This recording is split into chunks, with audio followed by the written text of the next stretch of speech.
She picked up his phone to check the weather. That's all she meant to do. But one swipe showed her something she was never supposed to see, a photo of her best friend Macy, lying in his bed, wearing her favorite hoodie. Her heart dropped. For a moment, she just stared, hoping it was a mistake, but it wasn't. There was Macy, smiling like it was some kind of joke, and Ethan, her boyfriend, holding her like nothing was wrong. She walked into the living room, shaking, and held up the phone. "Really?" she asked, her voice barely steady. Ethan looked at the screen, then just shrugged. "We've had a spark for months," he said, like it meant nothing. No apology, no guilt, just cold honesty. Macy didn't even seem sorry. She smirked and said, "You weren't happy anyway," like that made it okay, like she was doing her a favor. It felt like the floor had dropped out from under her. Everything she believed in, everything she thought she knew, was gone in a second. Her best friend, her boyfriend, both looking at her like she was the problem. She didn't scream, she didn't cry. She just grabbed her purse and walked out the door. No clothes, no plan, just pain, raw, sharp and loud in her chest. Out on the street, the cold hit her face, but it didn't matter. Nothing mattered. She had nothing left but her pride and her silence. They thought they broke her, but what they didn't know, what she didn't even know yet, was that in just 3 days, everything would change. Because in 3 days, she'd be holding a winning lottery ticket, and she wouldn't be looking back. Jenna was crashing on a friend's couch, her life in pieces. Every night felt heavier than the last. She barely slept, her mind spinning with everything that had happened. Ethan's betrayal, Macy's smug face, the way no one, not even her own parents, had taken her side. The couch was lumpy. The apartment smelled like leftover takeout, and she hadn't eaten anything but cereal and gas station snacks in days. One afternoon, while walking back from a job interview she knew she'd bombed, she stopped at a corner store to grab a soda. On impulse, she grabbed a $5 scratch-off ticket. Just for fun, she thought, just to feel something. She scratched it right outside the store, sitting on the curb with her thumb covered in silver dust. At first, she thought she read it wrong. Then she checked again and again. Her hands started to shake. She had won $4.7 million. For a minute, she couldn't move. Her whole body went numb. She just stared at the ticket, blinking back tears. Not sad ones, but something wild and full of shock. It didn't feel real. Nothing in her life ever worked out like this. But this was real. She went quiet. No posts, no calls. She didn't even tell her parents, who told her she was overreacting when she found Ethan and Macy together. Her mum had said, relationships are complicated, like that explained everything. Her dad just told her to be mature. So no, they didn't get to know. Not yet. She cashed the ticket quietly with the help of a lawyer, moved some of it into a private account, started looking for apartments. It was all a blur, but underneath the shock, a cold calm began to settle. She had something now. Power, freedom, a second chance. A few days later, she ran into Macy by accident at a grocery store. Jenna was wearing the same jeans and hoodie from the couch days. No makeup, hair tied up. Macy gave her a once-over and smirked. "You look broke," she said, her voice dripping with fake concern. "Rough week." Jenna just smiled. Something like that. She didn't flinch, didn't show even a flicker of what she knew. She let Macy walk away thinking she'd won, thinking Jenna was still the same heartbroken girl she left behind. But as Jenna walked out of that store, holding her grocery bag in one hand and her silence in the other, her jaw tightened. She didn't feel broken anymore. She felt dangerous. She wasn't just going to move on. She was going to make them both regret everything. Jenna didn't waste a single day. The moment the money cleared, she hired a financial advisor, someone discreet, expensive, and well-connected. She didn't want to blow the money on cars or parties. She wanted to build something. And more importantly, she wanted to become someone they wouldn't even recognize. She moved out of her friend's apartment without a word and into a luxury high-rise in the city. Floor-to-ceiling windows, skyline views, concierge service. It didn't feel like home yet, but it didn't have to. It was a symbol, a beginning. Next came the clothes. Not flashy, but quietly expensive. Tailored coats, silk blouses, Italian boots. Nothing with logos. Everything chosen to give off that effortless rich girl vibe. She looked in the mirror and barely recognized herself, but in the best way. Not lost, not broken, rebuilt. She kept her new life quiet. No flashy posts, no bragging. Just a new Instagram account, simple and sleek. No selfies, just curated shots. Her legs by a pool in Santorini, actually the rooftop. A glass of wine at a 5-star restaurant. Her hand on a designer bag beside a cup of espresso. No tags, no geotag. Just the kind of mystery that made people scroll twice. And people did notice. Macy and Ethan, especially. At first, it was just the occasional like. Then came the views. And finally, the DMS. Macy was the first to crack. "Hey, you look amazing. Want to catch up?" Jenna stared at the message for a long time. It was short, sweet, and fake as hell. She could practically hear Macy's voice behind it, the same one that once whispered secrets and later spat betrayal. She didn't reply right away. She let the message sit there, unseen, just enough to let Macy squirm, let her wonder. Ethan followed soon after with a follow request. She ignored it, but inside, she felt something shift. Not quite anger, not pain either. It was control. She had spent weeks sitting in silence, rebuilding herself piece by piece, while they kept living their messy, shallow lives. Now they were watching. Now they were curious. They didn't know what she had planned. They didn't know what she had become. But they would. They would soon. The restaurant was trendy but trying too hard. Dim lighting, exposed brick, overpriced cocktails, perfect for people pretending they still had money. They had picked the place, of course. She just showed up in a sleek black dress, minimal makeup, and a smile that didn't quite reach her eyes. Macy stood first, fake excited, arms wide. "You look so good," she said, hugging too tightly. Ethan gave a lazy grin and pulled out a chair for her, like they hadn't completely destroyed her life months ago. She played along, warm and clueless. They talked like nothing had happened, as if betrayal wasn't still fresh in the air. Macy went on about her brand and the challenges of launching a business in this economy, while Ethan mostly stared at Jenna's neckline. She let them talk. She sipped her wine and nodded and smiled like a woman with no hard feelings and no plan. When they asked how she was doing, she gave them the perfect lie. "Oh, I got lucky with some crypto stuff," she said with a shrug, as if stumbling into wealth was no big deal. "Nothing wild, just enough to get by." Macy's smile twitched. "You've been traveling, right? And that apartment, I mean, it's stunning." Jenna gave a soft laugh. "Yeah, it's been fun." She didn't offer more. That was the trick. Let them fill the silence with questions and guesses. Let them wonder. Let them want. Ethan leaned in. "You always had that vibe, you know? Like, you were meant for more." She tilted her head, watching him closely. He had aged fast. Stress, maybe, or karma. His charm felt worn out. Still, he tried. "So what's next for you?" Macy asked, stirring her drink too fast. Her voice was sharp underneath the sugar. "You investing in anything?" There it was. Jenna smiled. "Maybe. I've been thinking about helping a small business, actually." Macy lit up. "Oh my God, really? Because I've been looking for someone just like you. I know I can make this brand huge if I just had the right push. I have a vision board, numbers, everything." She reached for her bag and started pulling out notes, her voice speeding up with desperation. Jenna nodded slowly, pretending to be impressed. Under the table, her phone recorded every word. The night ended with dessert and empty plates. Ethan tried to linger. Macy tried too hard. And Jenna, calm as ever, leaned back in her chair, looked Macy in the eyes, and said with a sweet, cold smile, "Sure, let's make a deal." The venue was flawless. Rooftop view, soft lights, champagne flowing, everything Macy had ever dreamed of. She stood near a banner with her name on it, glowing with fake humility, while greeting old classmates, influencers, and people she believed were real investors. They weren't. The whole event was a setup, funded by Jenna, designed by Jenna, staffed with actors hired to play the part of venture capitalists and health industry experts.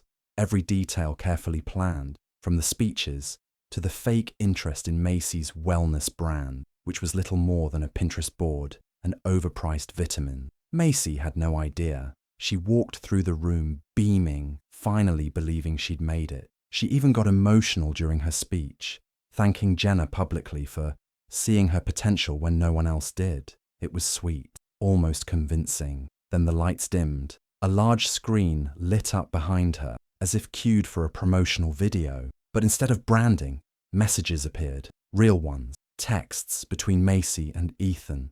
Conversations laced with mockery and malice. Macy talking about how dumb Jenna was. Ethan bragging about how easy it had been to cheat and lie. The crowd gasped. Phones came out. Macy froze, face draining of all colour. Ethan stood still for a moment, then turned and walked out without a word, leaving Macy alone on stage in front of everyone she had begged to impress. The room turned cold. Whispering started. People backed away. One of the fake investors even said, "This isn't what we signed up for," before disappearing into the crowd for dramatic effect. Jenna stepped forward slowly, calm and collected, her heels clicking softly on the marble floor. She met Macy's eyes with a steady, unreadable look. "You built your brand on my pain," she said, voice smooth and final. "I just flipped it," and then she walked away. He showed up at her building looking nothing like the guy who once thought he was untouchable. Wrinkled shirt, cheap shoes, bags under his eyes. No job, no money, no pride left. "Can we talk?" he asked, voice cracked with exhaustion. "I messed up. I know that now." She didn't slam the door in his face. She smiled instead, sweet, forgiving, like she still cared. "Of course," she said softly. "Come in." He stepped into the high-rise apartment, eyes darting around. She could tell he was impressed. The couch, the view, the scent of fresh flowers. Everything screamed money and control. "I've changed," he said quickly. "Macy used me. You were the real thing, Jenna. I see that now." She nodded, listening like she believed him. She offered him a drink, asked about his plans, played the role of the gentle, generous ex-girlfriend. What he didn't know was that her phone was recording every word. Over the next few days, she let him settle into a fantasy, bought him a designer watch, let him drive a luxury car on loan from a friend, took him to dinners he couldn't afford. He puffed up fast, slipping back into old habits, talking big, acting like he was someone important again. Then she dangled the hook. A fake business opportunity. She said a tech investor she knew was looking for someone to lead a luxury lifestyle app for men, something Ethan could pitch. She gave him mock slides, buzzwords, and a fake meeting downtown. He got excited, practiced speeches in the mirror, talked about his comeback. The day of the meeting, he wore the nicest suit he still owned and showed up early. She sent him off with a smile and a kiss on the cheek. He arrived to the conference room, empty, no investor, no assistant, no app, just silence and flickering lights. His calls to her went to voicemail, over and over, until finally she picked up. "You think this is funny?" he shouted. "You set me up. I'm standing here looking like a goddamn fool." Her voice was calm, icy. "I think it's overdue," she said. Then she hung up. He stood there holding a folder of lies and a fake future, alone in a room that never mattered. And she poured herself a drink, deleted the recording, and moved on. The house smelled the same, like old books and too much lavender. Her mother opened the door with a tight smile, arms already out for a hug. Her father stayed seated in the living room, pretending to read the paper. They hadn't seen her in months, not since everything fell apart with Ethan. Back then, they called her dramatic, told her to think about what she was throwing away. Her mother even said, "Relationships take work, Jenna. You can't just leave when things get hard." Now, they were all smiles, pretending nothing had happened. But she hadn't come to pretend. They asked about Ethan within minutes. Her dad cleared his throat and said, "He's not doing well, you know. Lost his job. Macy's gone. He's struggling." Her mother nodded, gently touching her hand. "Maybe you could help him, sweetheart. Just a little. Be the bigger person." Jenna stared at them for a long moment. "You never once asked if I was okay," she said, voice low but steady. "You saw me crying, shaking, walking away from everything, and all you did was tell me to forgive him, like my pain didn't matter." Her mother looked away. Her father said nothing. "I didn't come here for him," she continued. "I came to say goodbye, and thank you for teaching me exactly what kind of woman I never want to become." She pulled an envelope from her bag and set it on the table. Inside was a check, enough to cover their bills for the year, maybe 2. "I'm not cruel," she said, "but I'm done playing small to make you comfortable." Before leaving, she made one more quiet change. She updated her will. Everything would go to a women's shelter and a scholarship fund, not a cent to people who stood by and watched her break. She didn't slam the door on her way out. She didn't raise her voice or shed a tear. She just walked away. The article dropped late at night, but by morning it had taken over the internet. Influencer Macy, lying, cheating, and losing millions. It was everywhere, shared on Instagram stories, reposted on gossip pages, torn apart in long Reddit threads. Every screenshot, every text message, every lie Macy had told was laid out for the world to see. The story detailed everything: how she launched a fake wellness brand with staged investors, how she manipulated her followers, and worst of all, how she betrayed her best friend while pretending to be innocent. The texts between her and Ethan were included, full of laughing emojis, insults, and shameless bragging about getting away with it all. Macy panicked. She tried to deny it. She posted a long video with swollen eyes, claiming it was a setup, but she'd forgotten something: the release form, the one she signed during the fake business deal Jenna had arranged. It gave Jenna full rights to the footage and all communications. She couldn't sue. She couldn't stop it. Then Ethan made it worse. Just days later, he accidentally posted a private photo meant for someone else, something explicit and embarrassing. The image went viral within minutes. He deleted it, blamed a hacker, but no one believed him. His attempt to rebuild his image vanished in a single click. People laughed, commented, unfollowed. And while their world fell apart, Jenna was across town in a tattoo studio, calm, quiet, focused. On the inside of her wrist, in clean black ink, she had 3 words written: never again. She didn't flinch at the pain. She watched it all from her phone while the artist cleaned the fresh tattoo. Her notifications didn't stop. Brands reaching out, strangers cheering her on, people from high school suddenly remembering her name. Her follower count was rising faster than she could refresh the page. She didn't post anything, didn't say a word. Let them wonder. Let them talk. She'd already said everything that needed to be said, without speaking. As she stepped outside into the sunlight, she glanced down at her wrist, then back at her phone. Macy's account was quiet. Ethan's was private. Jenna's? Alive, growing, powerful. She smiled to herself, not out of revenge, just satisfaction. This was the part they never expected. When she stopped looking back altogether, soft light filled the quiet room. Everything inside felt calm, peaceful, and untouched by the noise of the outside world. Walls were painted in warm, neutral tones. Gentle colours hung in frames. Her own work. A cosy chair faced the large window, where she often sat in silence, sipping something warm, enjoying the stillness she had come to treasure. No sounds from traffic, no buzzing phones, no urgent messages. Her life now was slow and simple. Each day began without rush. She cooked what she wanted, painted when she felt inspired, and moved through the hours with ease. No one watched her. No one asked questions. She liked it that way. She had travelled too. Quiet places, empty streets, little shops where no one knew her name. She smiled to strangers but stayed unknown. No photos, no updates. She carried everything in her memory instead of sharing it. Her past stayed behind, and she didn't look back. Then, one rainy morning, a knock broke the stillness. It came again, harder this time. She rose from her seat slowly and walked across the soft rug. When she opened the door, cold air rushed in. There stood Macy, soaked from head to toe. Her face looked pale, her hands shaking. There was a dark bruise on one cheek, and her clothes clung to her like she had walked a long way through the rain. Her eyes were swollen, her voice barely held together. "I don't expect you to forgive me," Macy said, almost whispering. "But I've lost everything. I've changed. I need help." Tears fell down her cheeks. She looked broken, smaller somehow. Her pride was gone. "I'm sorry," she added. "I mean it." The moment stood still. Wind pushed at the door. Rain tapped at the steps.